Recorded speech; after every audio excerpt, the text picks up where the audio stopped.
have many people.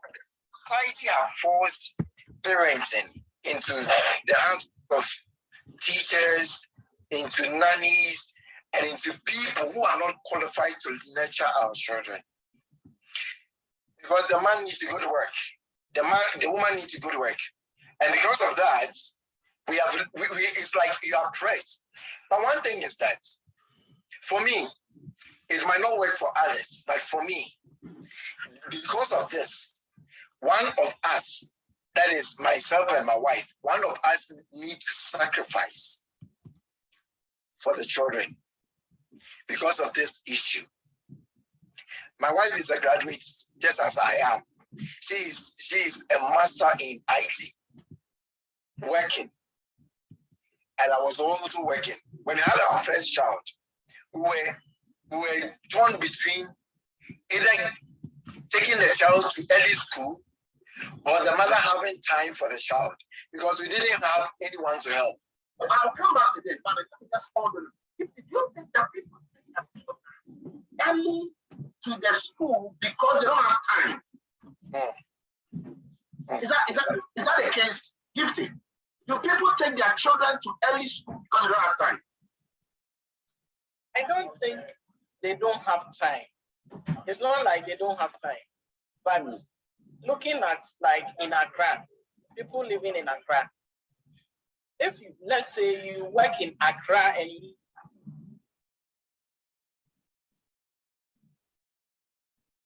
all right, I think we've lost her slightly. Those are the advantages of Zoom. Yeah, we've lost her and the network that we tend to have now. Okay. So Dr. Gloria Ansa, I hear you are there. Are you there? Dr. Ansa, are you there? Okay. Yes, I'm here. Okay, I wanted to be sure that you are with us. I don't know what. Yes, I'm here. All right, so Dr. Ansa, do you think that people take their children to school very early? I'm talking about 1 year, 2 years, very, very early, because they don't have time to really take care of the children. One of the key influences is, I mean, our labor law. You only have 3 months maternity leave. So once that 3 months is up, so for some people, they're able to maneuver, maybe add their leave. So somehow they're able to go beyond that. But labor law says that the maternity leave is 3 months. So if even the person can work until they deliver, they have a maximum of 3 months. So after 3 months, they have to go back to work.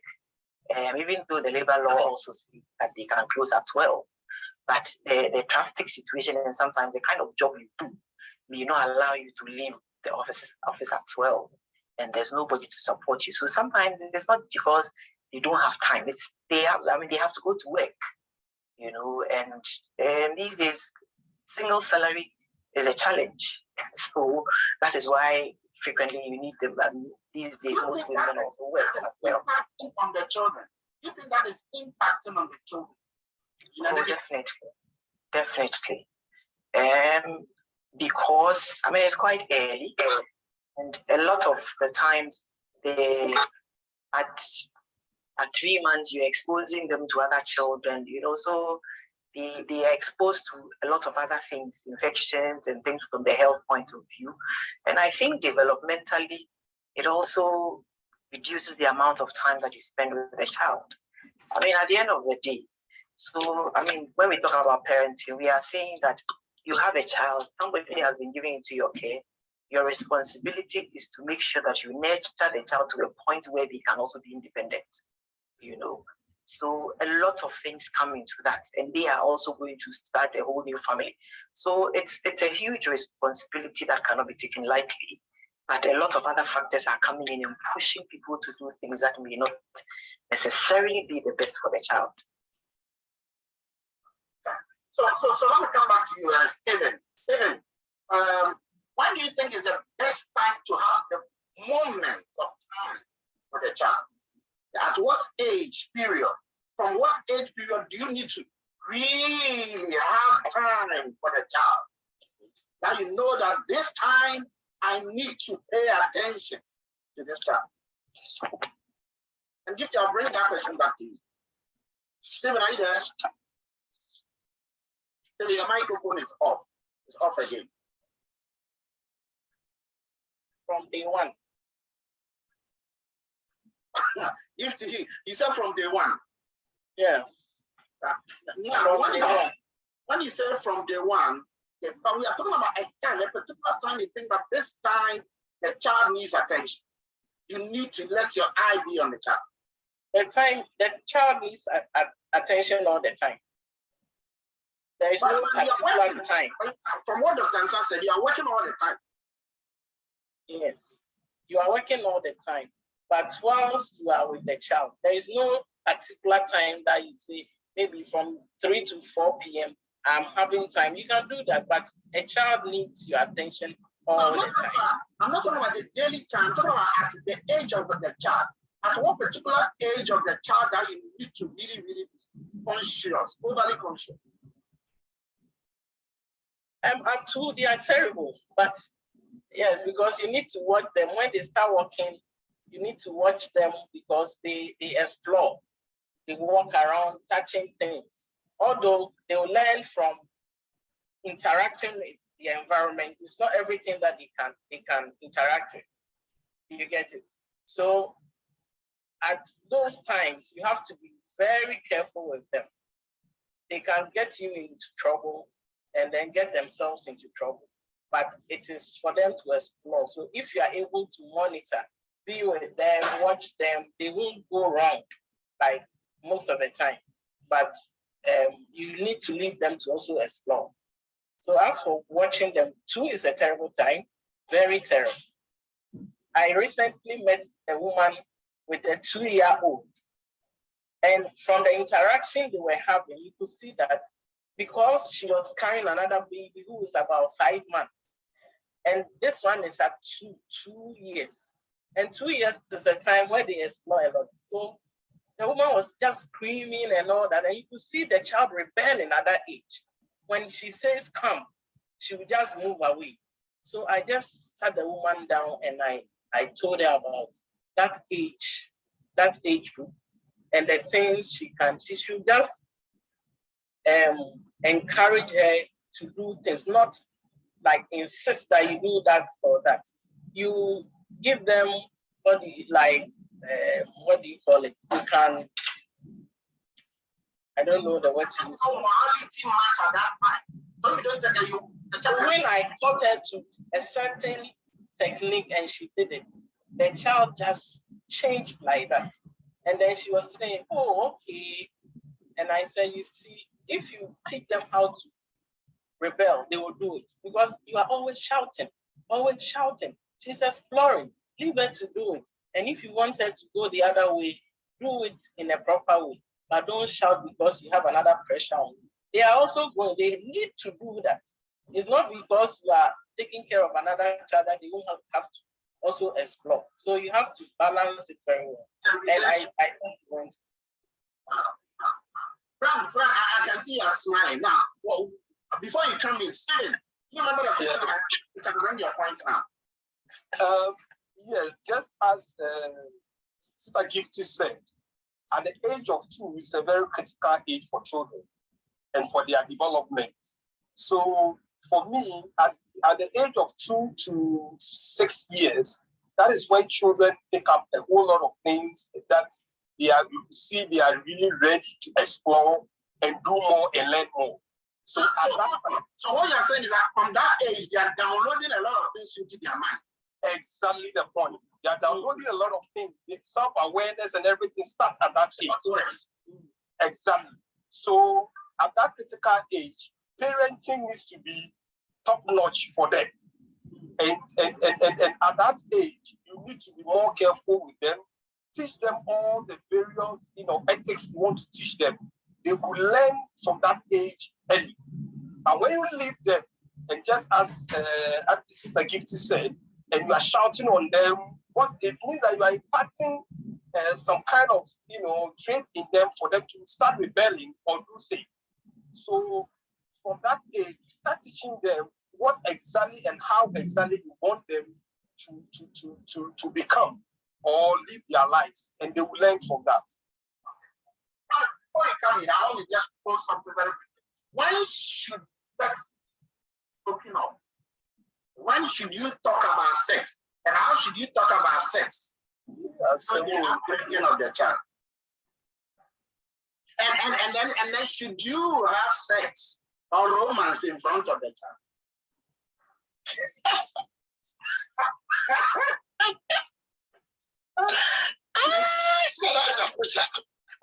And that's a very good question.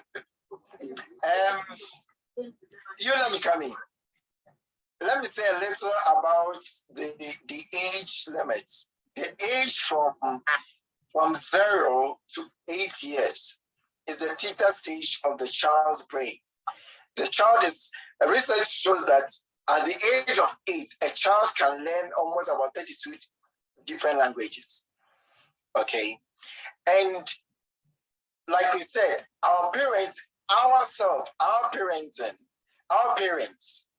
what they impose on us is what we are also giving to our children. The thing is, we are not learning parenting. We are not learning. That's our problem. So everything that goes contrary to what we are just marrying. We are just marrying by heart. Sutra will take place. You understand? You see a lot of sutrology. I mean, Akolana form Yana Sutris. But there are so many, we don't listen to the children. We don't even study them to know that even this one is different from that. And we are expecting them all to conform to same thing. Like Madam Gifty said, we don't have the time to, we don't have that parenting ideas even to take care of the children. And this is posing a lot of problem.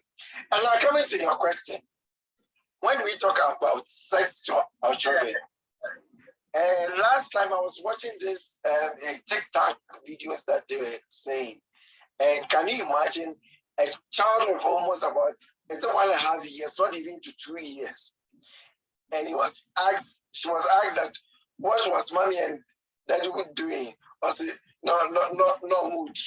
And he asked, what do you understand about moody? And this child was showing the moves they were doing, meaning she's conscious of what they were doing. She knows it. Okay, so this is it. We need to let them at tender age, right now when they start going to school. Like my child at the age of 4, 5 knows how to control my phone that I can do. What it means is that now information, like I said earlier, children are more exposed to information that we cannot control. But the only thing is that when they ask questions, when you see them asking certain questions, be plain and be more educated to handle them at each age, from age 2, when they start talking, to age 10. You should be there for them, because this internet, mobile phone, look, even at school, my boy tells me how some of their friends at class 2, class 3, tells me how even some of their friends bring phones to school and they go on the net. You understand? So now they are exposed to very hideous information that will even shock you. And this is the time you need to befriend your children and let them tell you everything they see. This thing is very difficult, especially if you have to listen to certain things they will tell you. But this is the time you need to have some kind of friendly relationship with the child, so that the child can tell you anything. At what point in time, and this is very important because we don't want to mince words about it.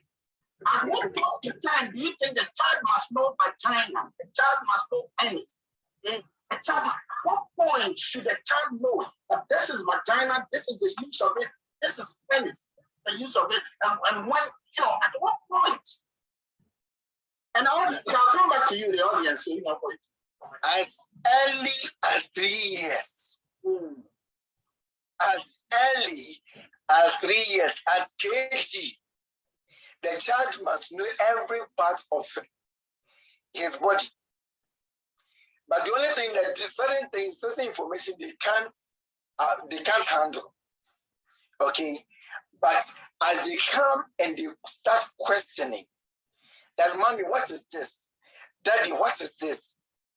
You were telling me the child experience. What was that experience? Mommy, what is this? Daddy, what? A certain story. I can't. Okay, fine. We're all adults here. Can you imagine that a child came to ask the father, "What is this? What is the vagina?" And then the penis. And the father said, the vagina is the eye, and then the penis is the leg. So he showed the leg as penis and showed the eye as vagina. And the child came, and they had friends at the hall. And the child came, the mother was crying in the room. And then the father had also blocked the way of the child. So when the child entered the hall, he said, Papa, you got to crying him. And then he said, Mommy, you know, do you get it? So you need to, whenever they start questioning, you need to show them the exact. The whole thing is all about we Africans. We hardly mention these things, and it's a taboo even in marriages. I'm into counseling, and even some marriages, married men and women can't even talk about their private parts because they see or they find it unholy to talk about it. But at the end of the day, this unholy thing is being perused on our streets, even in dailies, in papers. All over the internet. All over the internet. Everywhere is around. Fighting to be done. Rather than concealing it and the guy or the child finding it anyway, but in the wrong time and with the wrong person. When do you think is the best time? Why do you think it's great for the child to know this? Yes. Yes. Thank you, Doc. It's like Prof Mills said. We should learn to tell the children or teach the children the correct names of the parts of the body, because immediately you start using different words, then it means that from the beginning you are telling them that that part is different. There's something strange about that part of the body and things like that. The idea is not to get them to kind of devalue those parts of the body and things like that, but we adults somehow subtly and subconsciously transfer our socialization and the way we have been brought up and our difficulties and challenges to them by the way that we treat them when they are very young. I think that sex education comes in stages. So you don't start talking to the 4-year-old about if the male penis goes into the vagina, you're going to have a child and things like that. But even teaching them about the different parts of the body, it's part of the preparation. So generally, I mean, as they grow up, age appropriate, there's what is called the age appropriate sex education, until a time when you can tell them that there are certain videos to support you, things like where do babies come from, children ask, and then some will say that, oh, mommy went to hospital, she coughed or something. I mean, we have all kinds of ways of explaining, and that can still, so we have to find a way of knowing what is age appropriate. And like has been said earlier, there are a lot of things you can't control the information that they have access to. So it's important that you tell them the correct thing and they don't get, because it's easier to teach them the correct thing from the get-go than to correct the wrong information when it has been accepted. To replace the wrong information, that will be more difficult. So it's age appropriate, and I think that even that one, it's also knowing your child, so above all, it's having a certain relationship with a child so that you know when you can talk to, kind of feel, feelings, certain things to feel out what they know, because basically that's what they say. Feel comfortable around you for you to tell them. Exactly. Feel the environment, to know what they know, what they are talking about. They should be comfortable to talk about it. And when they ask you questions, don't make them feel like we are all our money.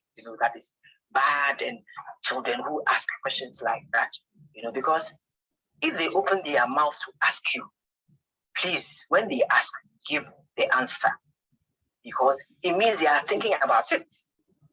It means it has come up in some conversation somewhere. But once they realize that they will not get it from you, they'll find it from somewhere else. And like I said, it's more difficult to correct the wrong impression. So it's difficult to say that you say it at 5 years old, but there's age-appropriate sex education that can help. There are certain resources on the internet that can be used as well to guide you to know what to tell the child at which age. Yes. Reverend Sefakai, Prof, I come to you. Reverend Sefakai, Akli, are you there? You can please show me your face. Fine. Reverend Sefakai, Akli, are you there? Are you there? Sefakai, are you there? Okay, it looks like we, So let me go back. Yes. Prof, I'm here. Okay. I'm here. Okay, because you have been in these counseling and these processes a lot. So, why do you think that the best friend of the child ideally should have been the parent? Okay. Good evening, everyone. So the best friend of the child should be the parents, because they are the ones whom the child interacts with on a daily basis. The child wakes up early in the morning, he or she sees mommy, he or she sees daddy. And throughout his years, there's a bond created. He knows that mommy is there for me for anything. Daddy is my superhero in whatever thing I do. So whatever thing I need, daddy can supply. My daddy is my everything. So now, you, the parent, you now have to sit down and begin to answer the child's questions when he or she begins to ask about sex. But as Dr. Gloria said, the information that you give out should be age appropriate. So right from the age 2 upwards, the child goes to school. He or she hears so many things. So she comes back, mommy, daddy, I heard this at school. I heard this at church. I heard this with my friends. What is penis? What is vagina? So you sit down and talk to the child about these parts. But again, they should be age appropriate. What they are used for, why they are inside our bodies, why we use clothes to cover them, why they are not outside, why they are not exposed, why you need to keep yourself or keep these things inside your body so that nobody messes up with you. Let the child know these truths right from the beginning. Set that solid foundation for the child to know. So she goes out and hears something contrary. He knows that mommy is there, daddy is there, daddy is my superhero. Mommy is my teacher. So mommy did not tell me this. So no, I don't believe it. I'll go back to mommy and ask mommy or tell mommy what my friend said for mommy to confirm or to diffuse it for me. So it's very, very important for we, the parents, to be there. Stick to your child. Be there for your child. Make time for your child. Whatever nonsense he or she brings, listen to them.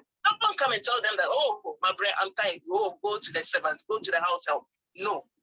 You, the parent, you are the first point of contact to that child. So be there for them. Whatever question they ask, sex, vagina, all the inner things, tell them. And let us build that solid foundation for them. Thank you very much. The child find the answers by all means. They will even come and teach you things that you shock. Exactly. They will go and find the answers. Okay. And that means that we need to do something a lot. Yes. Not just do this, do that. Teaching the child about food, the child about religion, the child about sex, the child about what, the child about learning and everything. The child must be talking a lot. I'm coming back to you, Professor Frank. You see, and I'm going to dwell on this because this is critical. See, children at the teenage years, they tend to behave very strangely and they tend to want to be adults with you. So what should the parents do when it comes to sex education at that point of time? Even if it's been spoken of before in the beginning, like Dr. Ansa said, it's in stages.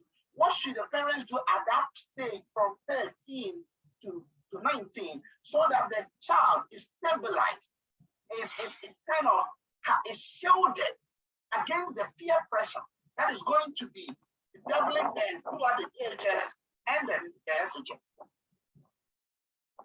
Thank you very much. All these things we are saying is simply because we think immediately you give birth, you are parents. And parenting is not something to be learned. There are counselors for parenting.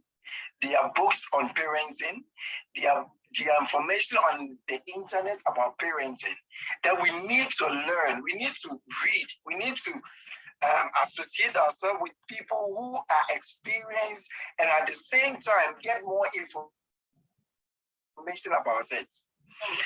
To answer your question, for instance, people in the teens, when their body starts changing, I think in GSS or those times we taught a bit about changes in adolescent and stuff. Okay, they are changing. Their body is starting to experience certain things. When they see a man, when they were children, they can bump with their brother. But now, if he or she sees a girl or a man, the body is doing him, you understand? And he needs someone, he needs experienced person to nurture him that time. And with the parent, so long as you've given birth, you are now in a position to learn certain things and how to talk to children. Look, our parents might not do us good, but everyone sitting here, we always say this thing that, like what I've gone through, I don't want my children to go through. Yes. So the question is, what are you doing about what you went through that you don't want your children to go through? When you're growing up, there are certain things we were not told. You dare not mention our who's through. Okay. And even that time, we were even a bit safe because we're not introduced to these pornographies and this that's everywhere on the street today. Now look at the dressing people wear. Very attractive. So the question is, when your children get to the adolescent age, you need to sit them down. I remember in the olden days, before a child hits adolescence, or like children, the ladies, when they hit the get into the depot and the bra-gross and stuff, the man, they set them down. They tell them,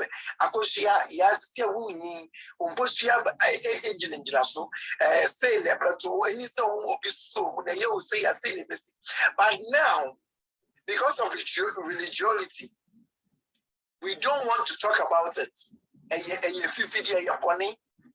But hey, this is the very moment that these children are more exposed, and they get these things. See, now I can tell you, even in cartoons.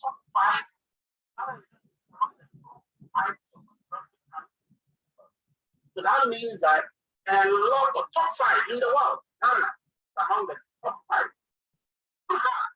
The Pornhub industry recorded people in Ghana leading the chart on going to Pornhub. Oh yes. Yeah, and obviously majority of these people are going to be children and adolescents. Yeah. Children and adolescents. Okay, children and adolescents. And they are exposed to even more information, more deadlier information.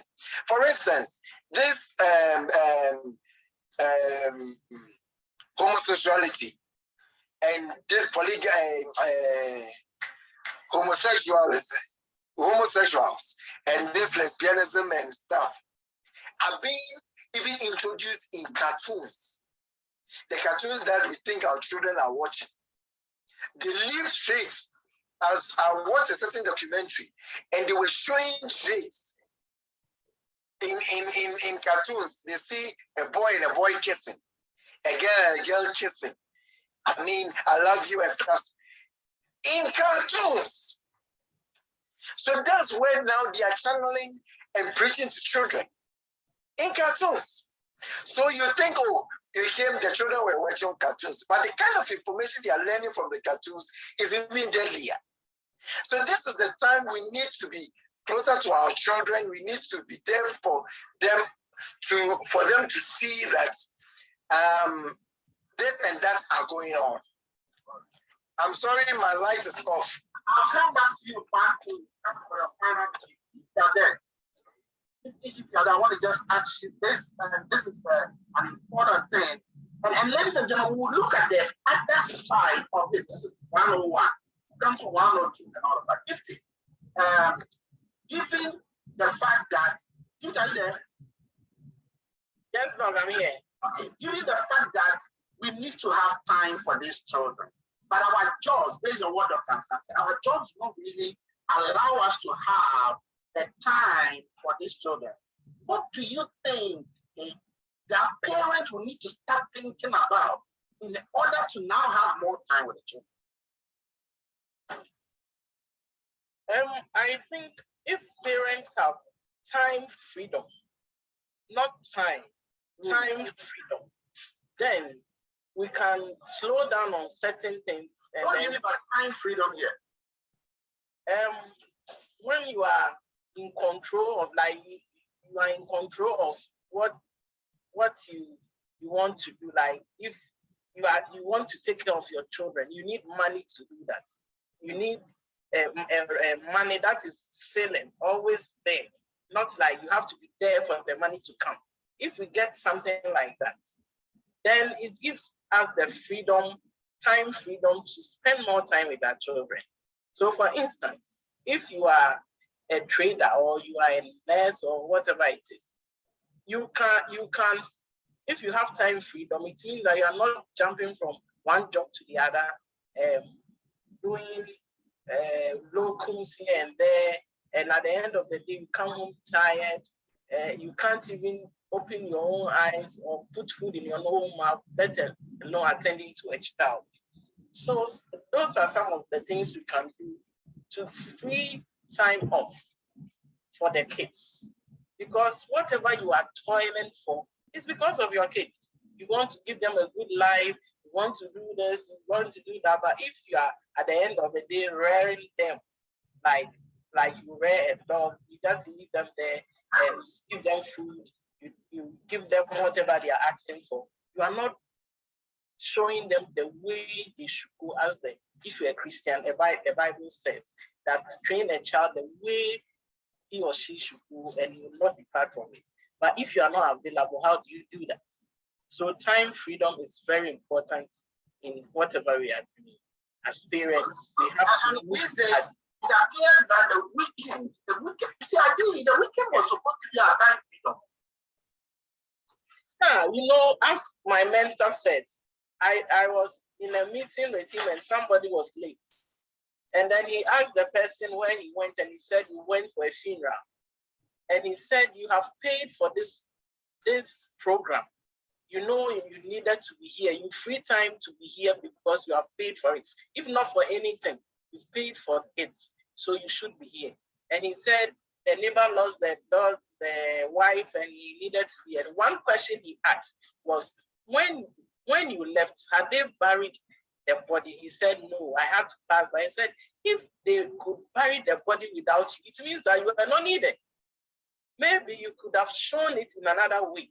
So if the weekend is the only time you have, up to a certain point in your children's life, free yourself from all these social gatherings so that you have time for your children. It's not everything that if you go, it's not every funeral. So funeral, weddings, whatever, they will ask you. My son will ask you, Mommy, are you going to a funeral again? It means that the last time you went. You see, so we should free some of the time for them. It's not everything that we should be there. If somebody loses a loved one, you know that you have to make time for your children. That's the only time now. And it means that before the funeral, before the time comes, do something. Maybe buy water, donate something. That is what they need, not your presence. Okay. Your presence is needed. Like you can argue that they need your presence, but in most cases, they don't even see you anymore. So let's make time. Thank you. I know we're going to go to part 2 of this next time. So I'm going to ask each one of you to just tell me, just a minute, what is your final statement you want to tell parents? Let me start with Mr. Stephen. What's the final statement you want to give to parents today? Okay, my final statement would like to give parents is that make your children your number one priority. And once you make them your number one priority, you have time for them. Thank you. Reverend Sefakai, what is your final statement for you? Okay, so Prof, my final statement is when children ask you very sensitive questions, be bold enough to answer them. Don't lie to them. Tell them the truth. That's my final statement. Thank you. Lie to your children. Tell them the truth. Dr. Gloria Ansa, what do you have for us finally?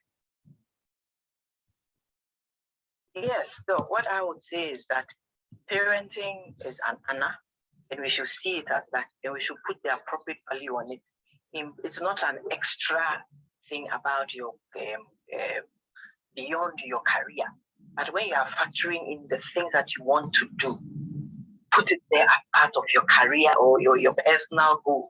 As a parenting, to be a good parent, it should be part of it, so that when you are going for all, it should be factored into your all, so that you put the appropriate value on that. That doesn't become an extra job, but it's part of what you are called to do. So that's what I'll tell parents. Thank you. Professor Frank Mills, what is your final word? My final word is that parenting is a PhD course, because parenting is not giving birth. It's not the ability, your ability to born, but it's a whole business. It's a whole, like you said, it's a whole big time business. If you think you're not ready, don't get involved. And so we need to learn, because one thing is that you can't give what you don't have. Or isn't it? You can't give what you don't have. So for you to be a good parent, for you to be there for your children, for you to do anything, you must have the know-how. You must learn, you must know, you must be willing to check other places, how it is working. If you are doing one thing that's not working, ask others who are working to be with it. Other than that, forget it. And I think for the subsequent ones that are coming, there are a lot of things that we all learn and then we use in our families. Thank you. Ladies and gentlemen, thank you very much. There was a lady who told me that her father has died, they are burying her next week, but she's not going. I asked her why, and she said, the lady is about 28. She said she's not going because she saw her father only when she was 14 years. And she saw the father for 3 hours, and that was all. Wow. Parenting. So Frank is just going back to the point. It's not just meeting somebody and producing that baby. It goes beyond just producing. You can have 10 children, doesn't mean you are a parent. Somebody can be having one child, but is a parent when you are not a parent to 10 children. Okay? So thank you all very much indeed. Whether or not you are a parent, now remember, we will continue this thing here. We're going to look at the nitty-gritties on how to combine parenting with the work and do it effectively and have that time freedom. How to be able to bring other people. What kind of the people? Your own peer pressure, should they be part of your parents? Or the child's peer pressure should be part of the parents? You look at all of this. And ladies and gentlemen, I want to say a big thank you to Dr. Gloria Ansa of the University of Ghana, okay, Mrs. Gifty Adu-Bah of the University of Ghana, Professor Frank Mills, an all-rounder man who has been a counselor, he's been a marriage counselor, he's been a parenting counselor all across the country, Stephen Akuta, a children geoscientist who has been giving several advices to people and has children of himself, Reverend Lauretta, Sefakai, who has also been a guide, a counselor in several of these things. Thank you all very much indeed. And you, the audience, I want to say a big thank you for being around here. It is a joy to have you. It is you who listen and make us talk. Next time we are going to look at Parenting 102 and dig deep into it. Remember our assets. We need to have time for it. The same way we have time to build a house, the same way we save money and take care of to get a car, the same way we need to have time for our children. They are not just the future, they may be our lifeline to our deadline. Thank you all very much indeed. Have a wonderful evening and thank God it's Monday tomorrow. Recording stopped. Thank you all very much.